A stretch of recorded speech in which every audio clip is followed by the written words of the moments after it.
atentamente, ouçamos agora a mensagem da Palavra de Deus. O pastor Horácio da Silva Júnior pregará focalizando o tema A mais alta expressão de liberdade. O Brasil comemora no próximo dia 7 de setembro sua independência política. Tornou-se assim politicamente livre do jugo estrangeiro e seus filhos podem cantar a liberdade que desfruta nesta pátria amada, país gigante e forte. Coisa triste é viver escravizado, prisioneiro, sem poder usufruir da liberdade, ou seja, do poder de fazer ou deixar de fazer, do poder de escolher. A liberdade que hoje desfrutamos teve um preço a pagar. Vidas foram sacrificadas para a sua conquista. A liberdade espiritual da humanidade custou também o alto preço do sangue precioso de Jesus Cristo, o Filho de Deus, vertido no Calvário para a remissão de nossos pecados.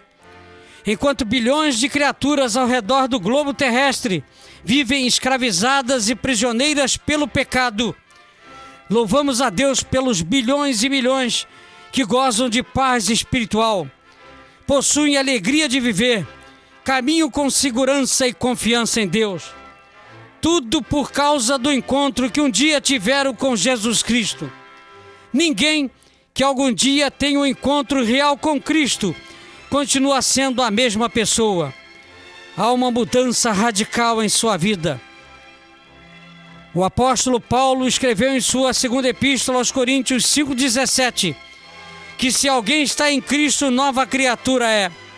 As coisas velhas já passaram, eis que tudo se fez novo. É isso exatamente que acontece com todos os que têm um encontro verdadeiro com Jesus Cristo. A pessoa deixa de fumar, de beber bebida alcoólica, de jogar, de dizer palavras obscenas, pois a sua linguagem é diferente. Seu porte, sua conduta passa a se pautar na palavra de Deus. Na apresentação pessoal, observa-se uma transformação que somente o Evangelho faz. Refiro-me ao Evangelho de Cristo, pregado pelos apóstolos e acerca do qual declarou Paulo em sua carta aos Romanos 1,16. Não me vergonho do Evangelho de Cristo, pois é o poder de Deus para a salvação de todo aquele que crê, primeiro do judeu e também do grego. Há muita gente pregando outro evangelho. Não foi esse o evangelho pregado por Paulo e os demais apóstolos. As boas novas por eles pregadas e que nós continuamos a pregar são as mesmas anunciadas por Jesus. E Mateus registrou no capítulo 4, versículos 23 e 24 do evangelho, dizendo: E percorria Jesus toda a Galileia, ensinando nas suas sinagogas e pregando o evangelho do reino e curando todas as enfermidades e moléstias entre o povo. E a sua fama correu por toda a Síria, e traziam-lhe todos que padeciam acometidos de várias enfermidades e tormentos, os endemoniados, os lunáticos e os paralíticos, e ele os curava. Jesus pregou o evangelho a todos os que quiseram ouvir. As boas novas são de que o reino dos céus chegou. Deus está conosco e cuida de nós. Cristo pode curar-nos não apenas das enfermidades físicas, mas também da espiritual. As palavras de Jesus são boas novas, porque oferecem liberdade e esperança, paz do coração e vida eterna. Lucas registrou no capítulo 4 do Evangelho, versículos 16 ao 19, que chegando Jesus a Nazaré, onde fora criado, entrou num dia de sábado, segundo o seu costume, na sinagoga e levantou-se para ler. E foi-lhe dado o livro do profeta Isaías. E quando abriu o livro, achou o lugar em que estava escrito: O Espírito do Senhor é sobre mim, pois que me ungiu para evangelizar os pobres, enviou-me a curar os quebrantados do coração, a apregoar liberdade aos cativos, a dar vista aos cegos e a pôr em liberdade os oprimidos, a anunciar o ano aceitável do Senhor. Jesus citou o texto em Isaías capítulo 61, versículos 1 e 2. Este profeta comparou a libertação de Israel no exílio na Babilônia como ano de jubileu, quando todas as dívidas eram canceladas, todos os escravos eram libertos e toda a propriedade devolvida aos primeiros donos. Mas a libertação do exílio babilônico não trouxe o que os judeus esperavam. Eles ainda eram um povo conquistado e oprimido. Então, com certeza, Isaías se referiu a uma era messiânica futura.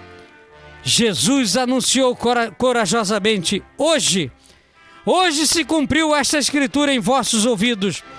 Mas o cumprimento da profecia ocorreu de um modo que o povo ainda não podia compreender. Quando Jesus termina a leitura de Isaías, ele se assenta, tomando a postura normal para pregar.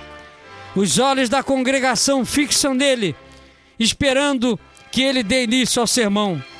Ninguém, senão Jesus, pode começar um sermão do modo como ele o fez.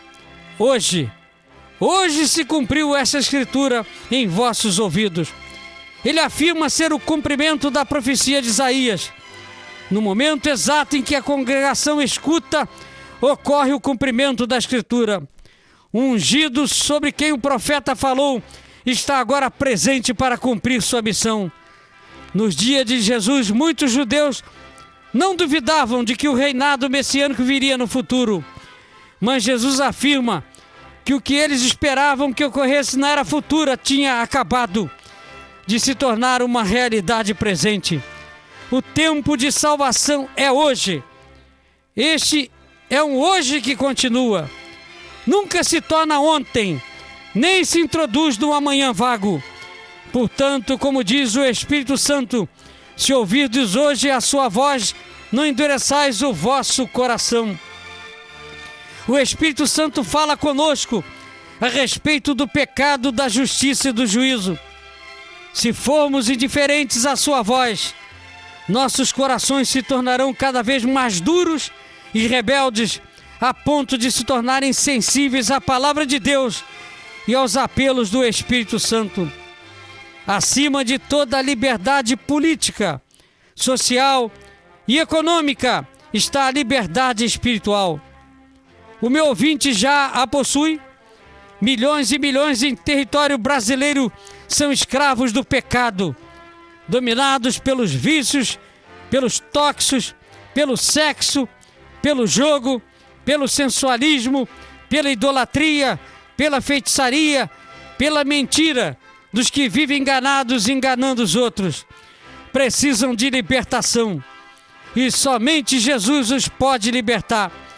Ele mesmo assim afirmou, e João registrou no capítulo 8, versículo 32 do Evangelho: e conhecereis a verdade, e a verdade vos libertará. Somente a verdade pode dar libertação. Mas o que é a verdade? Essa pergunta vem ecoando através dos séculos. Os homens andam de um lado para outro em busca da verdade. O mundo está cheio de religiões, de seitas falsas, de fanáticos, de hereges e de tantas ideias e filosofias. Porém, somente em Cristo Jesus encontramos a verdade.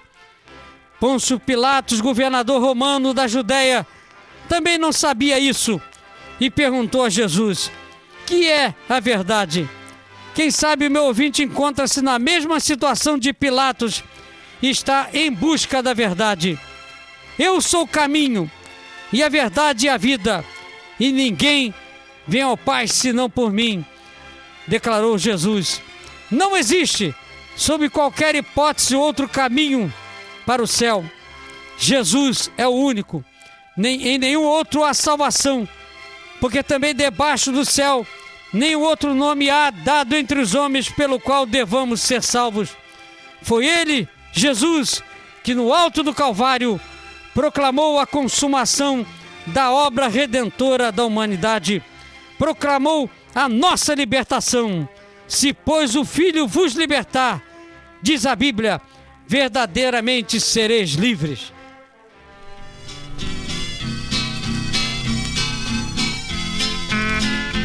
Eu vivia perdido no mundo, num caminho de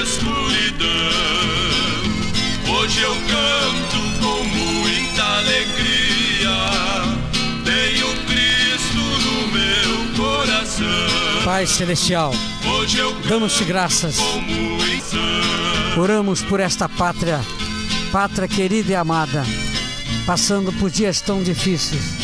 Tanta gente passando fome, desempregada, Foi Jesus quem nos sob o domínio do deu pecado, do tóxico de tantos males que afetam a humanidade.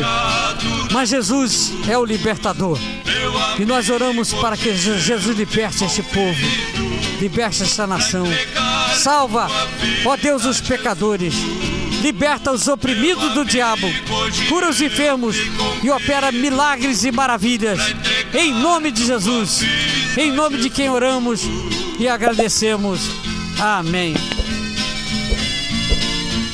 Visite nossa página na internet www.mib.com.br. Querendo mandar e-mail, acesse